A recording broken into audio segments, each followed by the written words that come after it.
오늘 말씀 같이 보도록 하겠습니다. 오늘 말씀은 마가복음 12장입니다. 마가복음 12장 1절부터 12절까지 말씀입니다. 마가복음 12장 1절에서 12절 제가 봉독하겠습니다. 같이 따라 읽으시면 좋을 것 같습니다. 예수께서 비유로 그들에게 말씀하시되 한 사람이 포도원을 만들어 산 울타리로 두르고 즙자는 틀을 만들고 망대를 지어서 농부들에게 새로 주고 타국에 갔더니 때가 이름에 농부들에게 포도원 소출 얼마를 받으려고 한 종을 보내니 그들이 종을 잡아 심히 때리고 거저 보내었거늘 다시 다른 종을 보내니 그의 머리에 상처를 내고 능욕하였거늘 또 다른 종을 보내니 그들이 그를 죽이고 또 그 외에 많은 종들도 더러는 때리고 더러는 죽인지라. 이제 한 사람이 남았으니 곧 그가 사랑하는 아들이라. 최후로 이를 보내며 이르되 내 아들은 존대하리라 하였더니 그 농부들이 서로 말하되 이는 상속자니 자 죽이자. 그러면 그 유산이 우리 것이 되리라 하고 이에 잡아 죽여 포도원 밖에 내 던졌느니라. 포도원 주인이 어떻게 하겠느냐. 와서 그 농부들을 진멸하고 포도원을 다른 사람에게 주리라.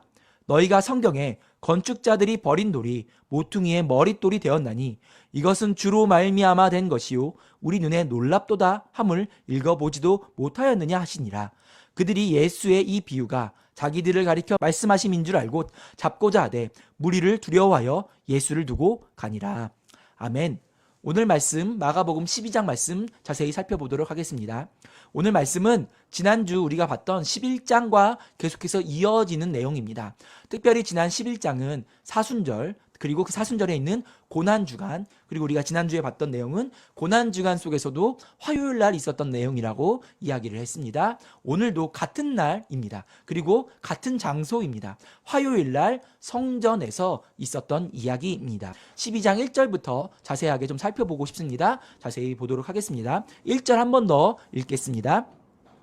예수께서 비유로 그들에게 말씀하시되 한 사람이 포도원을 만들어 산 울타리로 두르고 즙자는 틀을 만들고 망대를 지어서 농부들에게 새로 주고 타국에 갔더니 예수님께서 비유로 그들에게 말씀하십니다. 예수님이 그들에게 말씀하시는 내용입니다. 그들이 누구냐면요, 제자들이 아니고요, 11장과 계속 이어지는 내용이에요. 11장에 마지막에 봤더니 누구랑 계속 얘기하고 계셨냐면 대제사장들, 그리고 서기관들, 장로들과 함께 이야기했던 내용이 나옵니다. 지금 예수님께서는 여러 무리들이 있었어요. 제자들도 있었고 무리들도 있었지만 그 무리들 중에 대제사장들, 서기관들, 그리고 장로들을 향하여서 예수님이 지금 이야기하고 있는 것입니다. 무리들이 있는데 그 무리 중에 종교 지도자들을 타겟으로 지금 같이 얘기하고 계시는 겁니다. 예수님이 그들에게 비유로 말씀하신다라고 합니다.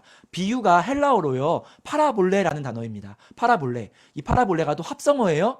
그 뭐뭐 옆에, 뭐뭐 곁에라는 전치사 파라와 뭔가를 던지다, 제시하다라는 발로우의 합성어입니다. 그래서 파라볼레라는 단어인데요. 이 파라볼레가 뭐냐면은, 그러니까 어떤 것 옆에 어떤 것을 제시하여 비교한다라는 의미가 이 단어의 의미입니다. 그래서 비유라는 것이에요. 그러니까 한 사물을 설명하기 위해서 이 사물 옆에 다른 것들을 비교하면서 이것을 비교하면서 이것을 설명할 수 있도록 하는 것이에요. 이것을 쉽게 설명하기 위해서 사람들이 쉽게 접할 수 있는 만한 물건을 가지고 아니면 어떤 사건을 가지고 연상시켜서 예를 들어서 이것을 연결시켜서 설명하는 것을 비유라고 하는 겁니다.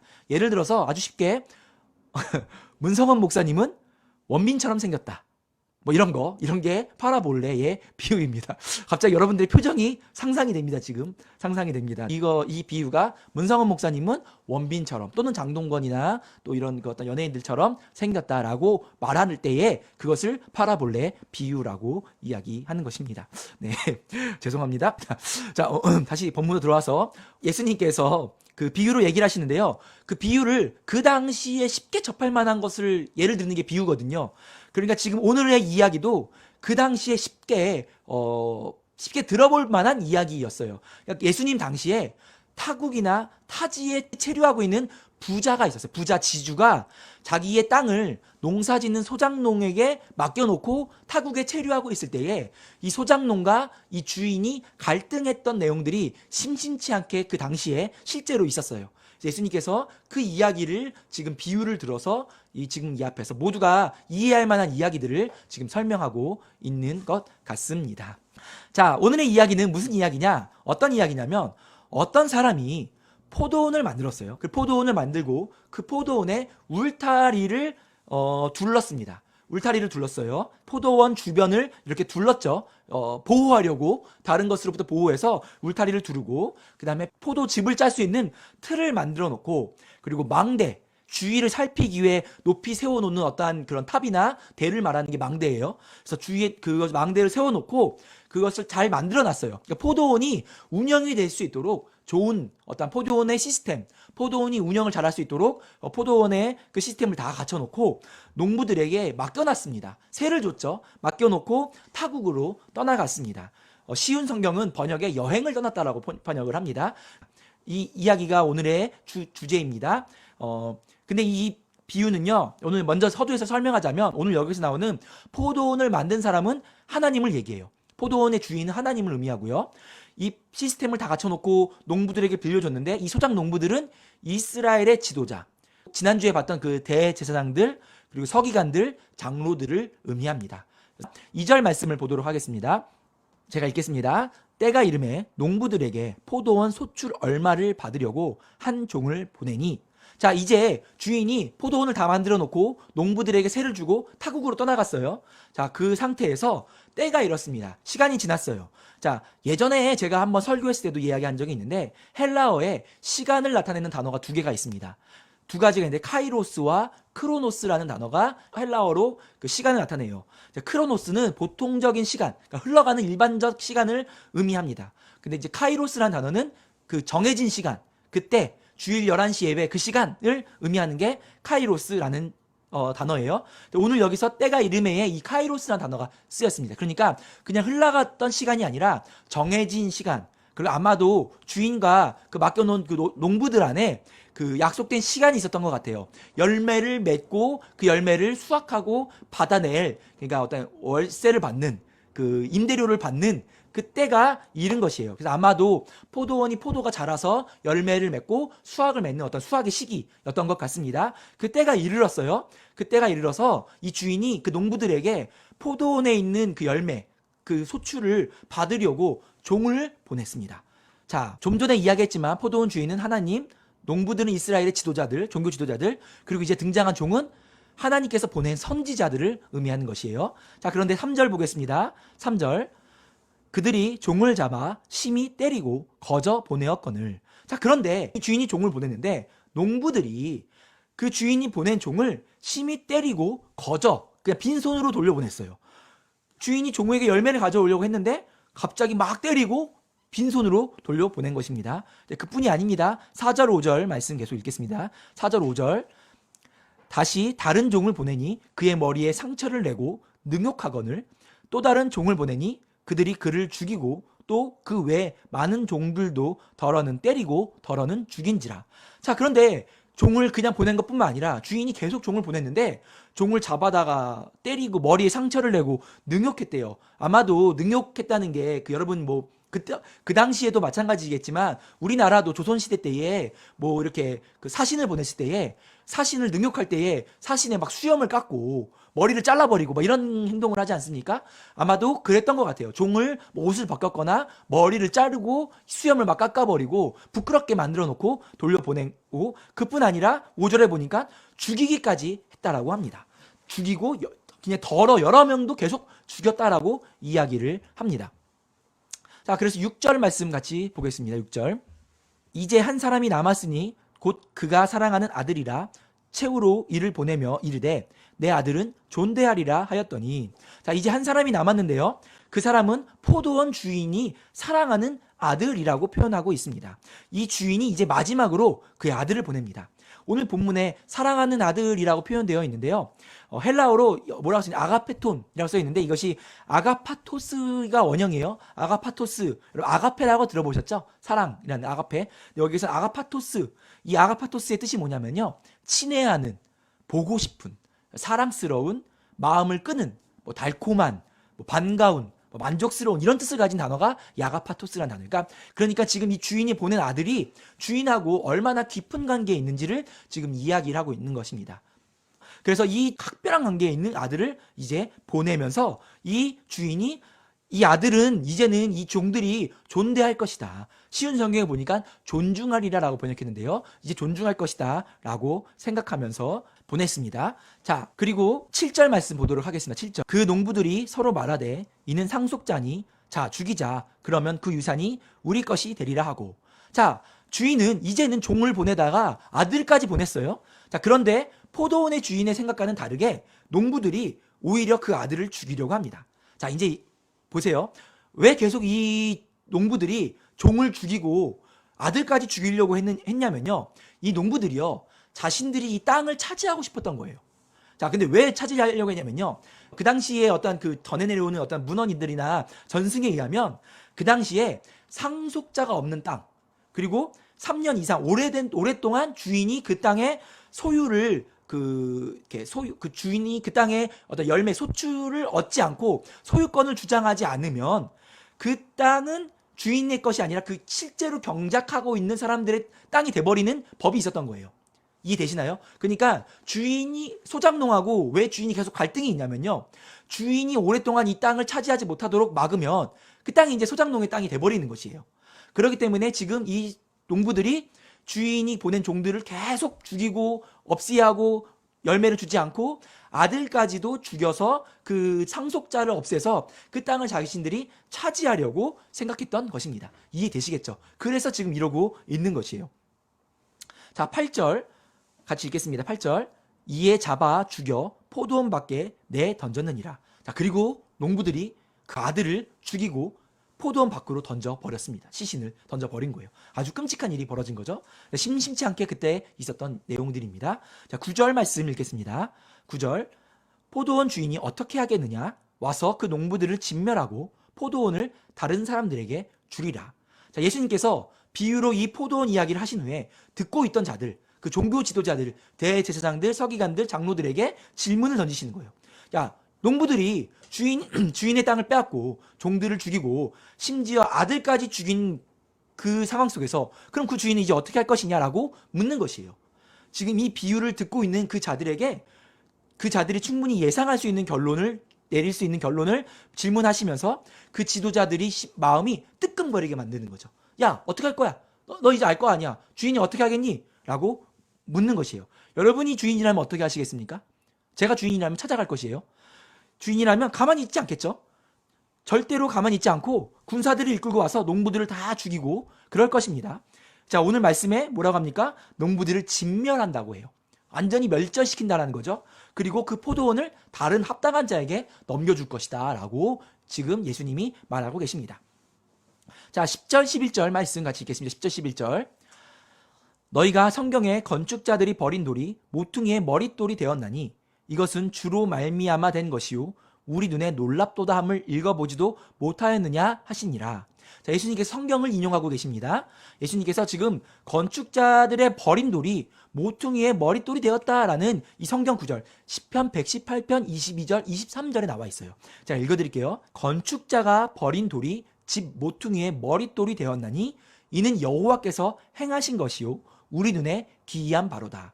이건 시편 118편 22절 23절에 있는 내용을 예수님께서 인용하신 것이에요. 이것은 다윗의 시로 추정되는데요. 다윗이 자신의 이제 그 어렵고 부모에게도 버림받고 막 사람들에게 버림받았던 자신의 인생을 왕으로 세운 것을 하나님께서 이스라엘 왕으로 세운 것을 조금 생각하면서 이 표현을 쓴 것이죠. 그 다윗의 시를 예수님께서 인용하셔서 자신에게 인용하고 계시는 것입니다. 자, 그 건축자들의 버린 돌이 집 모퉁이의 머릿돌이 되었다라고 지금 이야기하고 있고요. 모퉁이의 머릿돌이 무엇인지 아시죠? 건축자가 버렸대요. 쓸모없어 라고 버린 돌인데 집의 모퉁이의 머릿돌인데요. 모퉁이는 건물 기둥에 내 모서리를 얘기하는 것이에요. 이 모퉁이, 이 구석, 모퉁이고 그 모퉁이의 머릿돌은 거기에 기둥이 세워져야 하기 때문에 이 머릿돌은 굉장히 중요한 이 건물의 핵심이죠. 이 모퉁이의 머릿돌이 흔들리거나 없어지면 건물이 다 무너지는 것이에요. 엄청 중요한 돌입니다. 지금 건축자들이 버린 돌이 모퉁이의 머릿돌이 되었다. 지금 예수님께서 지금 자신을 비유하는 것이에요. 너네들이 버린 내가 곧 교회의 핵심 그리고 이 땅의 교회의 기초가 될 것이다 라는 것을 예수님께서 지금 이야기하고 계시는 것입니다. 조금 더 자세하게 이것을 또 가지고 설명하겠습니다. 12절 말씀 같이 읽겠습니다. 그들이 예수의 이 비유가 자기들을 가리켜 말씀하심인 줄 알고 잡고자 하되 무리를 두려워하여 예수를 두고 가니라. 자, 그들 곧 대제사장들, 서기관들, 장로들이 이 포도원의 비유 그리고 건축자의 버린 돌 비유가 자기들에게 하는 이야기인 줄 알고 화가 난 거예요. 지금 나한테 저격설교하네? 지금 목사님이 나한테 저격설교하네? 이렇게 하면서 지금 내 얘기하고 있네? 이러면서 지금 화가 난 거예요. 지금 화가 나서 예수님을 잡고자 했습니다. 근데 예수님 잡고자 한 게 그냥 한번 잡으려고 잡고자 한 게 아니라 헬라어로 크라테사이라고 써 있는데요. 이게 크라테오의 부정 과거형이에요. 그러니까 원형이 크라테오인데 이 크라테오가 잡다, 체포하다라는 의미예요. 예수님을 잡아 가두고 싶은 거였죠. 체포하고 예수님을 죽이고 싶었던 거예요. 자, 그런데 모여있던 무리들이 예수님을 존중하고 존경하고 예수님을 향하여서 막 이렇게 그 말씀을 빠져 있으니까 그 무리들이 두려워서 예수님을 두고 돌아갔다라고 오늘 말씀이 마지막에 정리하고 있습니다. 자, 오늘 말씀을 우리 삶에 같이 적용해 보도록 하겠습니다. 먼저 첫 번째 적용할 것을 보도록 하겠습니다. 우리 마가복음 12장 3절부터 5절 말씀을 한 번 더 읽겠습니다. 그들이 종을 잡아 심히 때리고 거저 보내었거늘 다시 다른 종을 보내니 그의 머리에 상처를 내고 능욕하였거늘 또 다른 종을 보내니 그들이 그를 죽이고 또 그 외 많은 종들도 덜어는 때리고 덜어는 죽인지라. 자, 이 포도원 주인은요, 자신의 땅을 맡긴 농부들에게, 포도원 주인이 농부들에게 소출을 얻으려고 자신의 종을 보냈습니다. 자, 그런데 농부들이요, 그 종을 때리고 빈손으로 돌려보내고 또 다른 종은 상처를 내고 능욕하고 어떤 종은 완전 죽이기까지 하였습니다. 그런데 여러분, 오늘 여기서 조금 이상한 것을 우리가 좀 발견할 수 있어요. 그것이 뭐냐면요, 주인이 약간 현실적이지 않아요. 주인이 자신이 보낸 종이 맞고 돌아왔는데 계속 종들을 보낸 것이에요. 근데 종은 맞은 건 둘째치고 어떤 종은 죽었어요. 죽이기까지 했는데도 주인이 계속 참고 종을 보낸 것입니다. 좀 이해되지 않습니다.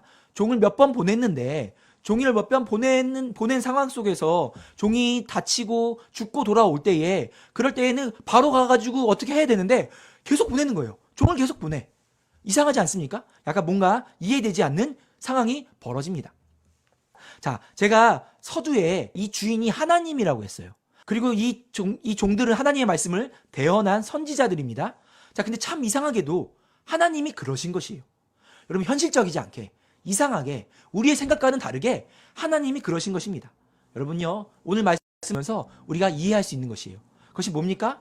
하나님이요, 자신이 선택한 백성들을 향해서 끝없는 인내, 그리고 사랑, 계속 그 인내와 사랑으로, 그 오래 참음으로 선지자들을 계속 보내시면서 말씀하시고, 그리고 그 백성에게 돌아올 것을 권면하고 계시다는 것입니다. 계속 하나님께서는 계속 사람들을 보내시고 오늘도 말씀하고 계시는 것이에요.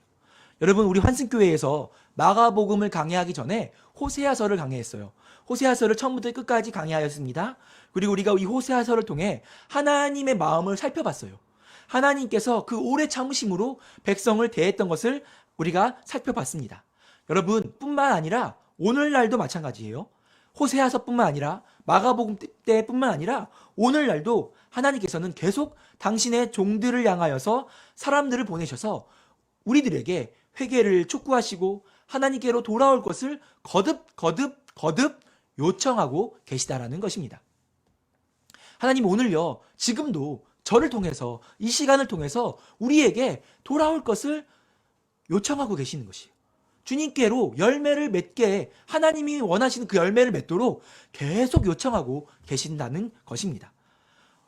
어쩌면 바보처럼 하나님께서는 계속 우리를 향해서 포기하지 않고 말씀하고 계시다는 것입니다.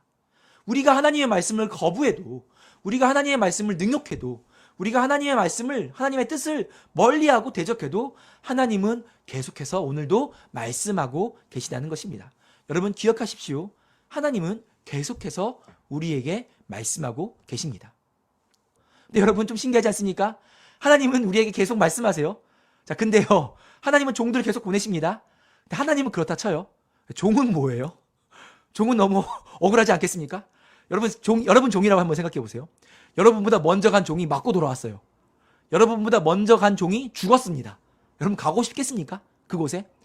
지금 그 전염병으로 대구에서 그 대구와 경북 지역이 다른 데보다 너무도 많은 어려움이 있죠. 근데 그곳에 지금 의료진들이 계속 찾아가고 있어요. 자원봉사로. 얼마나 멋있습니까? 근데 왜 우리가 그것을 멋있다고 생각합니까? 왜 멋있다고 생각하죠? 어려운 위험한 지역에 가기 때문에 멋있다고 생각하는 것이에요. 위험한 지역을 무릅쓰고 가기 때문에. 근데 여러분 이 종들도요. 주인이 보내니까 계속 가는 거예요. 계속. 근데 이 종이요. 둘로스라는 헬라어 둘로스라는데요. 묶여 있다라는 뜻이에요. 묶여 있다. 종에게 주인에게 묶여 있는 것이죠. 여러분 우리가요. 하나님의 종이입니다. 그러니까 주님이 보내시면요. 계속 가야 되는 것이에요. 어디든지. 아골골짝 빈들에도 복음 들고 가오리다. 여러분 그 직장에도 여러분이 있는 그곳에 우리가 계속 가야 되는 것이에요. 이게 종의 역할입니다. 주님이 보내시면 계속 주의 뜻을 사람들이 거절하든 말든 계속 우리가 가는 것이죠. 여러분 기억하세요. 하나님은 계속 말씀하십니다. 어떻게 말씀하십니까? 당신의 사람을 통해서 계속 말씀하고 계시는 것이에요. 그것이 우리일 것입니다. 오늘도 하나님 우리에게 말씀하시고 또 우리를 보내신다라는 것을 기억하셨으면 좋겠습니다. 두 번째, 좀 더 나아가서 여러분 이 농부들이요. 대담하게 종들을 죽입니다. 그리고 주인의 아들을까지도 죽여요. 그것을 유추해 봤을 때에 우리 정말 대담한 것 같아요. 농부들이 대담하게 종들을 죽이고 주인의 아들까지 죽였어요. 그것을 유추해 봤을 때에 이 농부들, 이 소작농들이 포도원의 주인이 이 소작농들이 생각했을 때에 처음에 종을 죽이진 않았어요. 때리고 돌려보냈습니다. 빈손으로 돌려보냈어요. 종들이 또 왔는데 능욕했습니다. 그리고 종을 죽였어요. 아들까지도 죽였습니다. 그랬을 때에 이 농부들이 어떻게 생각했냐면요. 유추해 보건대 이 농부들은 포도원의 주인이 자신이 그 포도원의 소유권을 주장하고 행사하기 어려운 상황이라고 생각했을 것이에요. 그래서 멀리 있어서 이곳에 올 수 없을 것이다. 간섭할 수 없을 것이다 라고 생각했을 것이에요. 아니면 이 주인이 무능한 자다라고 오해했을 것이라고 생각되어집니다. 농부가 주인이 보낸 종들을 죽였어요. 그 말은 농부가 주인을 향하여서 이 주인은 지금 우리에게 간섭할 수 없겠다. 지금 이 주인은 우리에게 올 수 없다. 뭔가 멀리 있다. 그리고 아니면 이 주인은 우리에게 올 수 없는 어떤 무능한 능력이 없는 사람이다 라고 착각하고 있었을 것입니다. 그래서 종들이 보낼 때마다 죽이고 아들을 죽인 것일 거예요. 만만해 보였을 거라 생각을 합니다. 아주 만만해 보였을 거라 생각합니다. 자, 여러분 그런데 우리도 이럴 때가 있지 않는지 한번 돌아봤으면 좋겠어요. 우리도 인간적인 생각으로 그리고 인간적인 상황으로 하나님을 오해하고 있을 때가 있지 않나 생각해 봤으면 좋겠습니다. 우리의 생각으로 하나님을 판단하는 것이에요. 우리의 생각으로 하나님을 이해하는 것이죠. 그리고 하나님을 향해서 엄청난 착각을 할 때가 많다는 것이에요. 하나님의 오래 참음을 하나님 우리를 향하여서 오래 참고 계신 것을 우리는 하나님의 무능력함으로 착각할 때가 있다는 것이에요. 하나님께서 우리를 위해서 허락하신 그 고난, 우리가 영적으로 성장할 수 있도록 우리에게 고난을 허락하시고 우리에게 훈련의 기회를 주셨는데 그것을 하나님이 우리와 함께 하시지 않는다. 하나님 지금 뭐하고 계시는가? 라고 착각할 때가 있다라는 것입니다. 내 맘과 내 뜻대로 내 힘으로 살아가면서 하나님은 전혀 신경 쓰지 않는 거예요. 그분은 무능력해. 그분은 힘이 없어. 그래서 하나님을 속된 말로 뒷방 노인네처럼 취급하고 내 맘대로 내 욕심대로 내가 원하는 것대로 하나님의 말씀을 무시할 때가 많다라는 것입니다. 하나님 말씀? 그것보다 돈이 더 앞서. 하나님은 능력이 없어. 말씀이 무슨 능력이 있어. 돈이 더 중요해. 라고 생각할 때가 있다라는 것이에요. 좀 더 살펴보겠습니다. 마가복음 12장 10절 11절 말씀 보겠습니다. 너희가 성경에 건축자들이 버린 돌이 모퉁이의 머릿돌이 되었나니 이것은 주로 말미암아 된 것이요 우리의 눈에 놀랍도다 함을 읽어보지도 못하였느냐 하시니라. 자, 여기서 예수님께서 성경에 건축자들의 버린 돌이 모퉁이의 머릿돌이 되었다라고 이야기를 합니다. 자, 건축자들이요 돌을 버렸대요. 그런데 여기서 버렸다라는 헬라어 아포도키마조라고 써 있어요. 아포도키마조. 자, 근데 이게 무슨 뜻이냐면요. 이제 이 문자적인 의미가 뭐냐면요. 이 아포도키마조의 의미가 뭐냐면요. 자세히 검사하여서 탈락시키다라는 뜻이에요. 그러니까 자세히 검사해서 거부시키다, 환불하다라는 것이에요. 그러니까 물품이 왔는데 택배가 왔는데 택배를 받는데 내가 원한 게 아니야. 하자가 있어. 그래서 다시 반품하다라는 내용이에요. 지금 이거 검사해가지고 수준에 미치지 못하거나 어떤 기준에 이르지 못했어요. 그래서 다시 돌려보낸다라는 뜻이 이 아포도키마조라는 뜻이에요. 자, 그래서 이 무슨 말은 뭐냐면 건축자들, 그 집을 짓는 사람들이 돌을 다루는데 이 돌이 집을 짓기에 부족한 거예요. 결함이 있는 거예요. 자기들이 생각하는 기준에 미치지 못해서 돌려보냈다라는 의미인 거죠. 자, 그런데 이 건축자가 누굽니까? 유대 종교 지도자들이에요. 지금 예수님이 말씀하고 계시는 대상입니다. 당사자들이에요.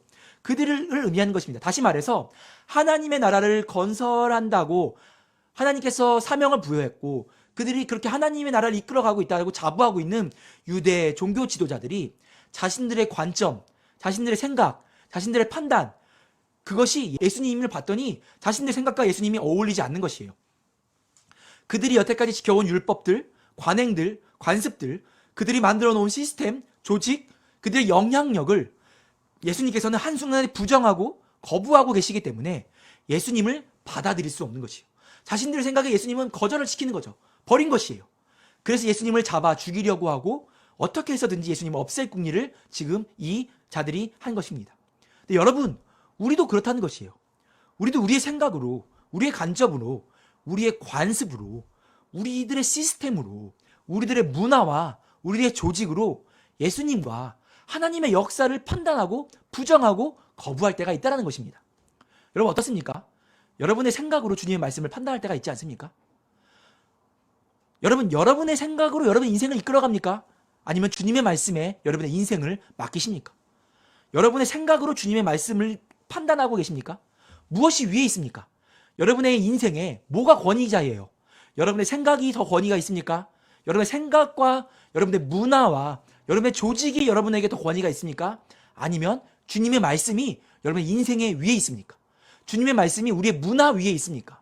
주님의 말씀이 우리의 조직의 관습 위에 있습니까? 여러분 생각해 보시길 바랍니다. 마지막으로 한 가지 더 보고 말씀을 마치고 싶습니다. 마가복음 12장 6절 말씀입니다. 12장 6절입니다. 이제 한 사람이 남았으니 곧 그가 사랑하는 아들이라 최후로 이를 보내며 이르되 내 아들은 존대하리라 하였더니, 자, 주인은요 마지막으로 아들을 보내면서 내 아들은 존대하리라 라고 생각을 하고 있습니다. 아, 종들은 죽였어도 내 아들은 존중할 거야 라고 지금 생각한 것입니다. 자, 존대하리라, 쉬운 성경은 존중하리라 라고 번역을 했는데요, 헬라어 원어는요 조금 다른 표현이 써있어요. 뭐라고 써있냐면요, 엔트레포라고 쓰여있습니다. 엔트레포.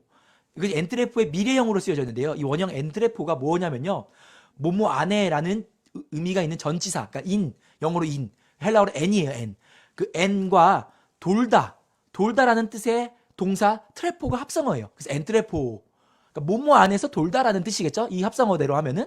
자, 그래서 이 뜻이 뭐냐면요, 이 엔트레포의 단어가 뭐냐면요, 방향을 돌리다, 회전하다, 그래서 바꾸다, 변경하다라는 의미예요. 엔트레포가 뭐뭐 안에서 돌다, 그러니까 뭔가 생각을 바꾸다, 변경하다, 돌리다라는 것이에요. 자, 그래서 여기서는 존중하다라는 표현을 썼는데요, 존대한다라는 표현을 썼는데요, 이 같은 단어가요 누가복음 18장 4절, 고린도전서 4장 14절에 쓰였는데 거기에는 무시하다, 부끄러워하다라는 뜻으로 쓰였어요. 왜 이 똑같은 단어가 다르게 표현되냐면요, 사용된 문맥 속에서 마음의 태도가 바뀌었다는 것을 의미하는 것이에요. 그러니까 지금 이전에 생각했던 것과 지금 마음이 바뀌었다라는 표현을 쓸 때 엔트레포라는 단어를 사용한 것입니다.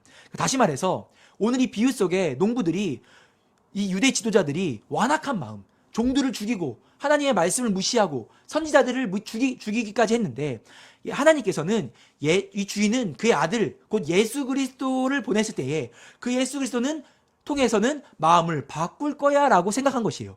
종들은 죽였지만 예수 그리스도는 받아들이겠지, 존중하겠지, 존대하겠지 라고 생각했던 것입니다. 마음을 돌이키기를 원했던 것이에요. 그러니까 주인의 원 마음은 뭡니까? 우리의 마음이 돌이켜지기를 원한 것이에요.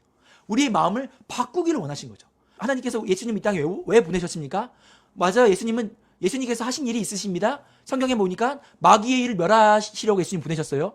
그리고 하나님과 화평케 하기 위해서 예수님 보내셨습니다. 자, 그런데 예수님이 어떻게 보내냐면요, 죄인을 불러서 회개시키려고, 누가복음 말씀에 쓰여있어요. 죄인을 불러 회개시키려고 예수님을 이 땅에 보내신 것이에요. 그 말은 뭡니까? 우리를 돌이키시려고, 회개시키시려고 지금 우리 가운데 보내신 것입니다.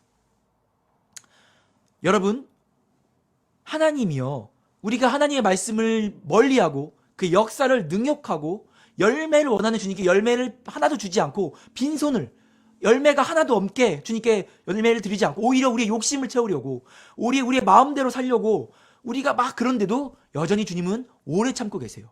그리고 얼마나 오래 참으시는지 그의 사랑하는 아들까지도 죽기까지 오래 참으신 것이에요. 근데 그것을 왜 그냥 보내신 것이 아니라 우리가 돌이키기를 원하시기 때문에 보내주신 것이에요. 여러분, 오늘 이 시간 우리가 우리의 방향을 바꿔야 합니다. 우리의 방향을 변경해야 돼요. 주님을 존대해야 합니다. 우리의 욕심이 아니라 주님의 뜻으로 우리의 생각을 바꿔야 된다는 것이에요. 여러분, 저희는요 지금 환승교회라는 이름으로 예배를 드리고 있습니다. 환승교회. 여러분, 이름이 웃기지 않습니까? 이런 교회가 없어요. 우리 교회밖에 없습니다. 다 찾아봤는데 환승교회라는 이름이 처음이에요. 말도 안 되는 이름이기 때문입니다. 환승교회라니. 여러분, 이 환승교회를 왜 이렇게 이름을 지었니까? 우리의 인생길을 이끌어가는 그 열차가 우리의 생각이 우리의 인생길을 이끌어가고 있는데, 그 우리의 생각이 아니라 우리의 생각으로 이끌어가는 그 인생길의 열차를 갈아타라는 것이에요. 환승하라는 것입니다. 뭐로 갈아타라는 것입니까? 하나님의 뜻으로 갈아타라는 것이에요. 주님의 말씀으로 갈아타라라고 하는 것입니다. 우리의 욕심에서 주님의 뜻으로 환승하라는 것입니다.